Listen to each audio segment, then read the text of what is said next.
नमस्कार, मैं हूं डॉक्टर नम्रता कपूर। योगा एकेडमिक्स में आपका बहुत बहुत स्वागत है। जैसे कि मैंने पहले भी बताया कि योग एक साइंस है जो हमें जीवन जीने की कला सिखाती है। It's a journey towards self realisation. जो मेरा ध्येय है वो आपको ये बताना है, आपके साथ ये शेयर करना है कि योग को हम अपने जीवन में आसानी से कैसे उतारें। तो उसके लिए मैं आपको कुछ बेसिक बातें बताती हूँ जो कि मेरे हिसाब से आपके लिए जानना बहुत ज़रूरी है। तो आज का हमारा टॉपिक है योग के पंथ या योग के पाथ या योग के रास्ते, योग के प्रकार भी हम इसे कह सकते हैं। तो ये है कर्म योग, भक्ति योग, ज्ञान योग और राजयोग। जैसे कि आपको नाम से ही ज्ञात हो रहा होगा, जो भक्ति योग है वो भक्ति द्वारा जो योग घटित होता है और सेल्फ रियलाइजेशन होती है, उसको हम भक्ति योग कहते हैं। इसी तरह ज्ञान योग, जो ज्ञान के द्वारा बहुत जब हम ज्ञान ग्रहण कर लेते हैं तो उसके बाद जो हमें सेल्फ रियलाइजेशन होती है और कंसंट्रेशन से माइंड ब्लिसफुल सिचुएशन में चला जाता है, उसको हम ज्ञान योग कहते हैं। कर्म योग है जो निष्ठापूर्वक किया गया काम, जैसे निस्वार्थ भाव से किया गया जो काम होता है, उसको हम कर्म योग कहते हैं। नेक्स्ट है राजयोग। राजयोग एक बहुत ही विस्तृत योग है जिसके सूत्रधार महर्षि पतंजलि हैं। तो राजयोग को राजयोग क्यों कहा जाता है? राजयोग को राजयोग इसलिए कहा जाता है कि जो राजयोग है उसका ये अर्थ है कि राज हम अपने मन और शरीर पे खुद राज करें। मन और शरीर हमारा स्वयं का हो, अभी नहीं है मन हमारा, ना हमारा शरीर हमारे वश में है, ना मन हमारे वश में है। जो मन होता है उसका स्वभाव है चंचल होना। मन बहुत चंचल है, वो बहुत जल्दी बिखर जाता है। इस वक्त जो मन है वो हमारा कमांडर है, हम मन के कमांडर नहीं हैं। इसी प्रकार जो शरीर है वो हमारा बहुत ज़्यादा स्वस्थ नहीं रहता। मन जो शरीर है हमारा, वो उसको स्ट्रॉन्ग करने की ज़रूरत है। और शरीर कैसे स्ट्रॉन्ग होगा? एक डिसिप्लिन को फॉलो करके, कुछ रूल्स को फॉलो करके। आपको मैं बहुत सिंपल सी एक बात बताती हूँ। एक प्रवर्ब है, sound mind in A sound body. मन भी तभी स्वस्थ होगा अगर हमारा शरीर स्वस्थ होगा। तो हम अपने जीवन के ध्येय तभी प्राप्त कर सकते हैं जब हमारा शरीर और मन दोनों स्वस्थ हों और मन हमारे हिसाब से हम उसको संचालित कर सकें। हम उसके कमांडर बने, ना कि वो हमारा कमांडर बने। तो महर्षि पतंजलि ने योग को, राजयोग को 8 अंगों में बांटा है और उसका नाम है अष्टांग योग, यानी 8 अंगों वाला योग।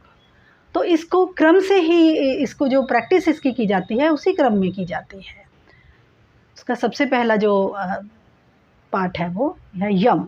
यम यानी कुछ ऐसे सिद्धांत हमें फॉलो करने हैं, कुछ एथिक रूल्स और मॉरल वैल्यूज़ हैं जो हमें सोसाइटी में और समाज में जीने के लिए अत्यधिक ज़रूरी हैं। ये हैं यम। नियम, कुछ नियम हमारे अपने लिए, फॉर पर्सनल, ये हमारे शरीर के लिए, आंतरिक और बाहरी शुद्धि के लिए बहुत ज़रूरी हैं। तो ये नियम कहलाते हैं। फिर है आसन। आसन स्थिर सुखम आसनम, कि जो हमारे शरीर और मन को स्थिरता प्रदान करें वो आसन है। क्योंकि अगर हमारा शरीर तंदुरुस्त होगा तभी हमारा मन भी स्थिर होगा। तो वो हमारे शरीर को स्ट्रॉन्ग बनाकर, हमारे पूरे शरीर को रिजुविनेट करके हमें स्ट्रॉन्ग बनाते हैं, तभी हम अपने जीवन के ध्येय को प्राप्त कर सकते हैं। प्राणायाम। प्राणायाम है हमारी जीवंत ऊर्जा, हमारी प्राण शक्ति। जिस ऊर्जा से हम जीवित हैं वो हमारी प्राण शक्ति है, वो प्राणायाम कहलाती है। लेकिन आपने ये देखा होगा, हम जी रहे हैं, हम श्वास ले रहे हैं, लेकिन हमें उसका कोई बोध नहीं है, हमें कोई ज्ञान नहीं है। We are not aware about our breathing.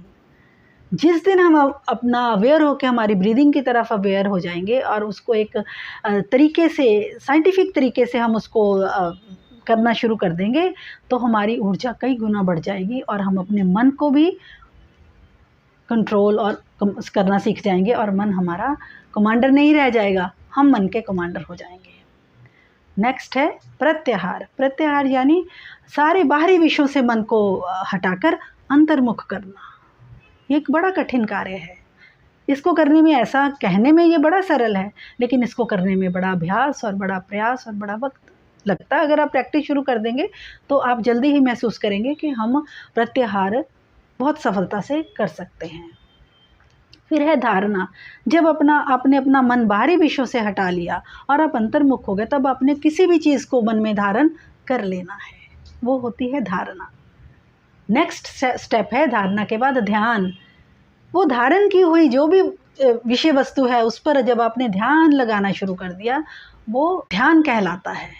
आप उसमें भी परफेक्शन हासिल कर सकते हैं। और अल्टीमेट 8वां जो है उसका अंग है अष्टांग योग का, समाधि।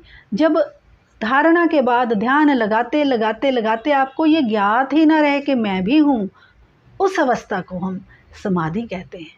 वैसे तो इन सभी 8 अंगों का बहुत ही विस्तृत ज्ञान जो है, वो भंडार है, वो पूरा महर्षि पतंजलि ने अष्टांग योग के रूप में हमें दिया है। अब हम बारी बारी से इन सबको इनकी चर्चा करेंगे, इनको समझने का प्रयास करेंगे और अपने जीवन में उतारने का प्रयास करेंगे। धन्यवाद। अगर आपको मेरी वीडियो अच्छी लगी हो, इसको लाइक, शेयर और सब्सक्राइब कीजिए।